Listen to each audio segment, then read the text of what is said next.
नमस्कार।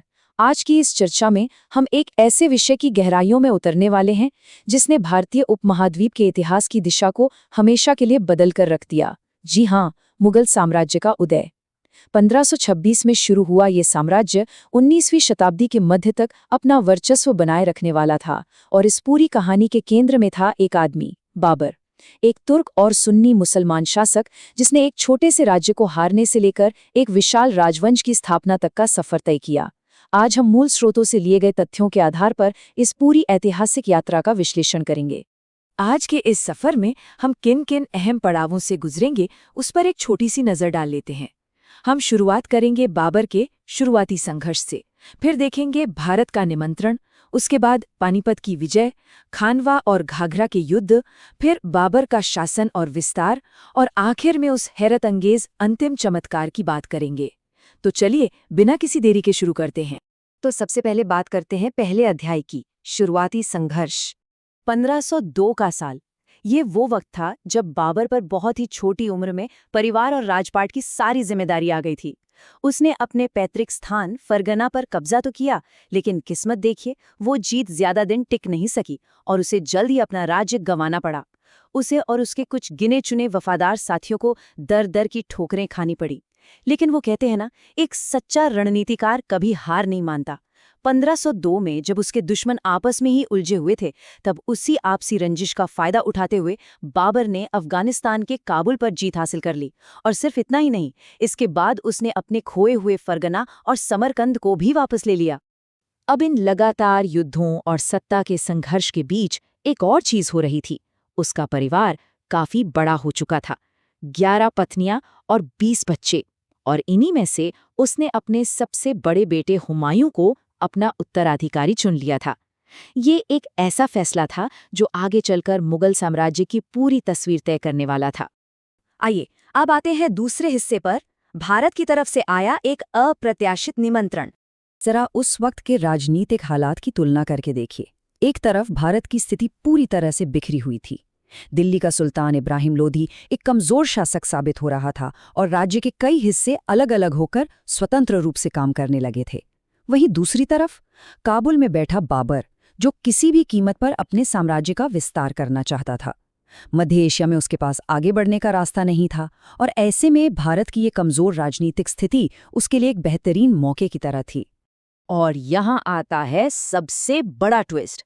बाबर सीधे भारत पर हमला करने नहीं आया था, बल्कि उसे बाकायदा आमंत्रित किया गया था।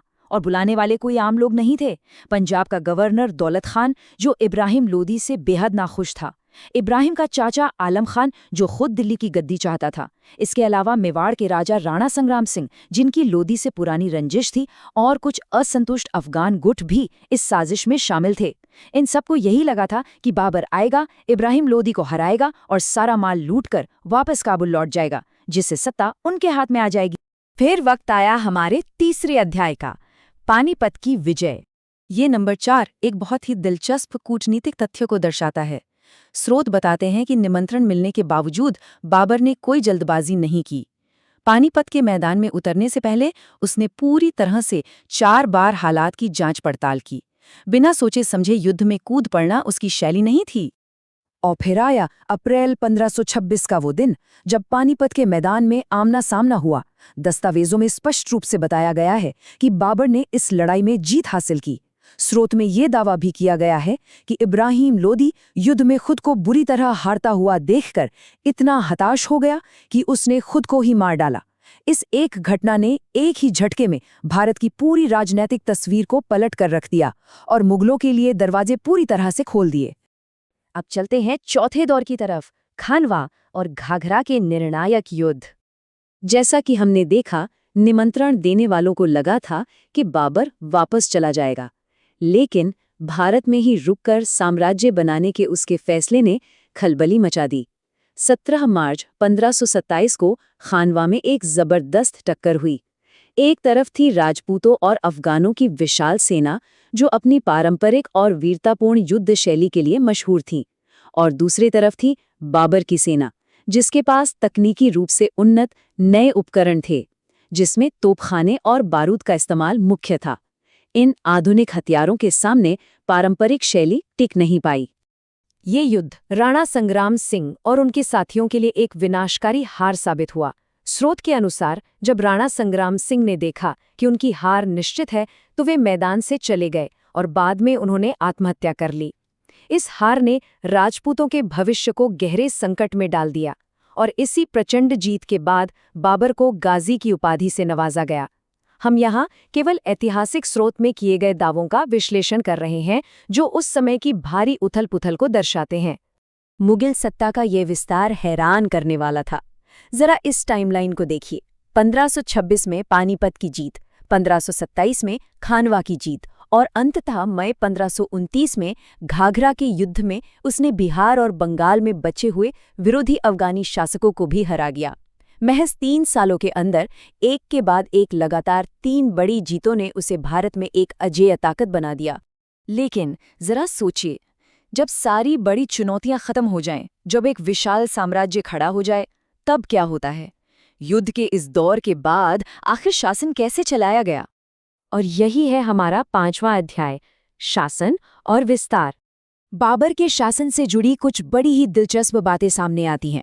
स्रोत के अनुसार शासन स्थापित होने के बाद देश के कई कोनों में तेजी से विस्तार किया गया और भारी लूटपाट की गई। लेकिन वहीं दूसरी ओर स्रोत ये भी स्पष्ट करता है कि उसने हिंदुओं पर इस्लाम अपनाने के लिए कोई दबाव नहीं डाला। जीत का जश्न मनाने के लिए उसने आगरा में एक बेहद खूबसूरत उद्यान बनवाया जिसे आराम बाग कहा गया। और खास बात ये थी कि इसमें कोई भी धार्मिक वास्तुकला नहीं थी। ये पूरी तरह से एक धर्मनिरपेक्ष जगह थी। इसके अलावा उसने एक बहुत ही विस्तृत आत्मकथा भी लिखी जिसमें उसने अपने जीवन के हर छोटे बड़े अनुभव को दर्ज किया। आइए अब आते हैं इस कहानी के सबसे भावुक और आखिरी हिस्से पर, अंतिम चमत्कार। 22 साल, ये उम्र थी उसके सबसे बड़े और पसंदीदा बेटे हुमायूं की। जब हुमायूं महज 22 साल का था तब वो एक ऐसी गंभीर और भयानक बीमारी का शिकार हुआ जिसका कोई इलाज नहीं मिल रहा था। बड़े बड़े वैद्य बुलाए गए लेकिन सब ने हार मान ली। उस समय के सर्वश्रेष्ठ चिकित्सकों ने यही कहा कि अब केवल ईश्वर ही इस युवा उत्तराधिकारी को बचा सकता है। एक पिता के रूप में बाबर अपने बेटे को अपनी आंखों के सामने इस तरह तड़पते हुए नहीं देख पाया। और यहीं पर इतिहास का वो पल आता है जहां कहा जाता है कि उसने ईश्वर से प्रार्थना की। स्रोत के मुताबिक उस प्रार्थना के शब्द थे, मेरी जान ले लें लेकिन हुमायूं को ठीक कर दें। सोच कर देखिए, एक ऐसा अजेय शासक जिसके सामने कोई टिक नहीं पाता था, उसने अपने बेटे के लिए अपनी ही जिंदगी दांव पर लगा दी। और फिर जो हुआ उसे उस समय के लोगों ने किसी चमत्कार से कम नहीं माना। प्रार्थना के बाद पहला चरण, हुमायूं धीरे धीरे ठीक होने लगा। दूसरा चरण, जैसे जैसे हुमायूं की सेहत सुधर रही थी वैसे वैसे बाबर गंभीर रूप से बीमार पड़ने लगा। और अंततः 1530 में बाबर का निधन हो गया। उसकी आखिरी इच्छा के अनुसार उसे अफगानिस्तान ले जाकर दफनाया गया और पूरी तरह स्वस्थ हो चुके हुमायूं ने दिल्ली की गद्दी संभाली। इस पूरी कहानी पर गौर करें तो ज़हन में एक बड़ा सवाल आता है। फरगने की छोटी सी रियासत हारने से लेकर मध्य एशिया के संघर्षों को झेलने और अंततः एक विशाल मुगल साम्राज्य की नींव रखने तक का ये सफ़र कितना अद्भुत है। एक इंसान जिसने अपना पूरा जीवन संघर्ष और युद्ध में बिता दिया, उसने अंत में अपने ही बेटे के लिए अपनी जान कुर्बान कर दी। और इसी अथक यात्रा ने उस राजवंश की आधारशिला रखी जिसने सदियों तक भारत पर राज किया। आज के इस विश्लेषण में बस इतना ही। इस बारे में ज़रूर सोचिएगा और हम मिलेंगे ऐसे ही किसी और दिलचस्प विषय के साथ।